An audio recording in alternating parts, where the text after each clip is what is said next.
Okay, rolling tayo mga kababayan. Ang ating pong topic ngayon ay ang pagpapalagotok po sa ating mga batok, no? Yung mga chiro na expert.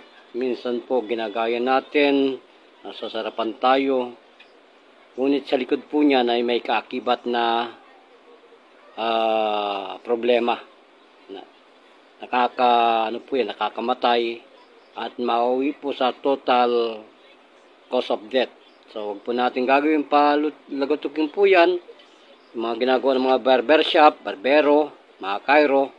Pag hindi po tayo nahiyang, mga kababayan, sa pagpapalagotok ng lieg, yung mga step technique natin, magdahan-dahan po tayo. Expert po lamang gumagawa niyan.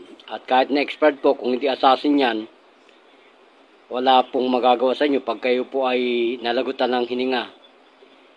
4 times na po akong gumamit ng ganyang technique, kaya sinumpa ko na po yan. Talagang lawit po ang dila at talagang umitim na po ang labi.